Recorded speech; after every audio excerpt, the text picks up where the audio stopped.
بسم اللہ الرحمن الرحیم۔ شروع اللہ کے نام سے جو بڑا مہربان اور نہایت رحم کرنے والا ہے۔ ایس فار یو چینل دیکھنے والے ناظرین کو محبتوں بھرا سلام۔ اپنے وقت میں ہندوستان کا بڑا نامور بادشاہ تھا۔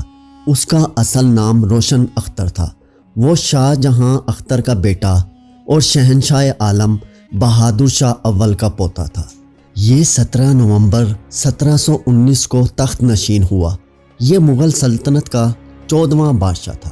اس نے بادشاہ بننے کے بعد اپنے لیے ناصر الدین شاہ کا لقب استعمال کیا، مگر تاریخ میں محمد شاہ رنگیلا کے نام سے مشہور ہے۔ آپ اس کی شہنشاہانہ طبیعت کا اندازہ اس بات سے لگائیں کہ اس نے اپنے دور میں اپنے سب سے پسندیدہ گھوڑے کو بھی وزیر کا درجہ دے دیا تھا، اور یہ گھوڑا شاہی دربار میں خلت فاخرہ پہن کر شریک ہوتا، وزیروں کے ساتھ ہوتا اور ہر ایک وزیر کا پورا پروٹوکول انجوائے کرتا، اور گھوڑے کو وزارت عطا کرنے والا یہ غالباً پہلا اور آخری شخص تھا۔ محمد شاہ رنگیلا ایک دن ایک قانون بناتا، اگلے دن خود سب سے پہلے اس کی پامالی کرتا اور اسے فی الفور ختم کر دیتا۔ دن رات شراب پیتا اور بعض اوقات طوائفوں اور خوبصورت عورتوں کو لٹا کر ان کے اوپر بیٹھ کر دربار کی سرپرستی فرماتا۔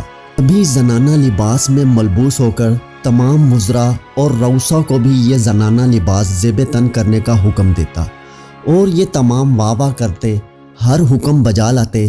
کسی میں بھی کبھی کسی قسم کے انکار کی رتی برابر بھی گنجائش نہیں تھی۔ یہ اپنے قاضی کو شراب سے وضو کرنے کا حکم دیتا، اور نظریہ ضرورت کا مارا قاضی منٹ کی بھی دیر نہ لگاتا۔ اس کا حکم تھا کہ ملک بھر کی تمام خوبصورت عورتیں اس کی ملکیت اور امانت ہیں، اور جو بھی اس امانت میں خیانت کرتا اور اس کا علم رنگیلا بادشاہ کو ہو جاتا تو وہ اسی وقت اس شخص کو قابل گردن زنی قرار دیتا۔ روزانہ ایک حکم پر سینکڑوں قیدیوں کو جیل سے رہا کرنے کا حکم دیتا، ساتھ ہی جیلر کو گنتی پوری کرنے کا حکم دیتا۔ نتیجتاً جیلر اتنے ہی بے گناہ افراد کو پکڑ کر جیل میں بند کر دیتا۔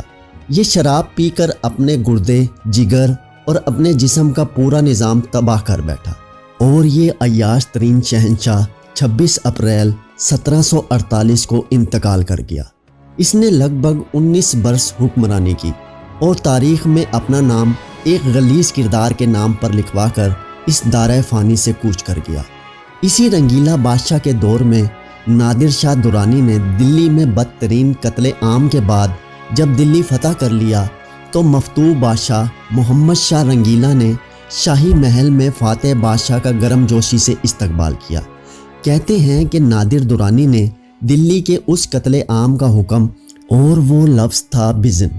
فارسی کا یہ لفظ انگریزی زبان کے لفظ بگن کا ہم وزن ہے، جس کا مطلب ہے شروع کرو یا شروع ہو جاؤ۔ جب ایرانی لشکر کے گھوڑوں کی صبح خون سے سرخ ہو گئیں تو نادر شاہ فاتح کی حیثیت سے شاہی محل میں داخل ہوا، اور محمد شاہ رنگیلا کی جانب سے خود کو ملنے والی اس شاندار مہمان نوازی پر حیران رہ گیا۔ لوگوں نے دیکھا کہ محمد شاہ رنگیلا نے اسے اپنے ساتھ تخت پر بٹھا لیا، گویا ایک نیام میں 2 تلواریں سما گئی تھیں۔ فاتح بادشاہ نے مفتوح بادشاہ کے تخت پر اس کے ساتھ بیٹھنے کے بعد اپنی شرائط منوانا شروع کی۔ محمد شاہ رنگیلا نے اپنے مشہور و معروف خاندانی ہیرا کوہ نور اپنی پگڑی میں چھپا لیا تھا۔ نادر شاہ کو اس کی اطلاع پہلے ہی مل چکی تھی کہ ہیرا کہاں ہے، کیونکہ مخبر کب اور کہاں نہیں ہوتے۔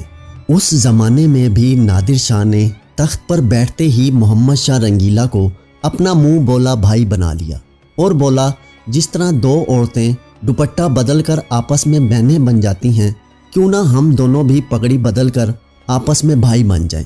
یہ کہہ کر نادر شاہ نے محمد شاہ رنگیلا کی پگڑی اتار کر اپنے سر پر رکھ لی، اور اپنی پگڑی محمد شاہ کے سر پر سجا دی۔ اس طرح کوہ نور ہیرا بڑی صفائی کے ساتھ نادر شاہ کی تحویل میں پہنچ گیا۔ نااہل اور مفتوح مغل بادشاہ اپنی کمزوری پر پیچ و تاب کھا کر رہ گیا، لیکن کچھ کہہ نہ سکا۔ جنگ تاوان کے علاوہ نادر شاہ وہ تاریخی تخت طاؤس بھی اپنے ساتھ ایران لے گیا جو محمد شاہ کے جد امجد شاہ جہان نے بڑے پیار سے بنوایا تھا۔ ان سب کے علاوہ اب فاتح بادشاہ نے مطالبہ کیا کہ محمد شاہ رنگیلا اپنی بیٹی کا نکاح نادر شاہ کے بیٹے سے پڑھوا دے تاکہ دونوں بھائیوں کے درمیان یہ رشتہ مزید مضبوط ہو جائے۔ چونکہ مفتوح کے پاس فاتح کی بات ماننے کے سوا دوسرا کوئی اختیار نہیں تھا، لہٰذا نکاح کی تقریب کے لیے پنڈال سجا دیا گیا۔ محمد شاہ رنگیلا بہرحال ایک خاندانی بادشاہ تھا۔ اہلیت اور نااہلیت سے قطع نظر بادشاہت اس کے خاندانی پشتوں سے چلی آ رہی تھی، جبکہ نادر شاہ درانی ایک چرواہے کا بیٹا تھا، ایک دوسری روایت کے مطابق موچی کا بیٹا تھا، جس نے اپنے زور بازو سے یہ بادشاہت حاصل کی تھی۔ کسی نے محمد شاہ رنگیلا کے کان میں یہ بات جڑ دی کہ نکاح کے وقت نادر شاہ سے اس کے خاندانی شجرہ کے بارے میں معلومات حاصل کی جائیں، اس طرح اسے کم سے کم زبانی طور پر ہی صحیح ذلیل کرنے کا ایک موقع تو حاصل ہو جائے گا۔ لہٰذا جب نکاح کی تقریب شروع ہوئی تو رواج کے مطابق دلہن کے والد نے اپنا نام لکھوا کر اپنا شجرہ سنانا شروع کر دیا، اور اس خاندانی نسب نامے کو اکبر اعظم سے ظہیر الدین بابر تک، بابر سے امیر تیمور تک، اور تیمور سے چنگیز خان تک بیان کرتا چلا گیا۔ اب نادر شاہ درانی کی باری آئی اور دلہا کا جب شجرہ نسب پوچھا گیا تو نادر شاہ نے دلہا کا نام لکھوا کر بلدیت میں اپنا نام لکھوایا۔ پھر وہ پنڈال میں یکا یک کھڑا ہو گیا اور اپنی تلوار نکال کر بولا، لکھو ابن شمشیر بن شمشیر بن شمشیر، اور جہاں تک چاہو لکھتے جاؤ۔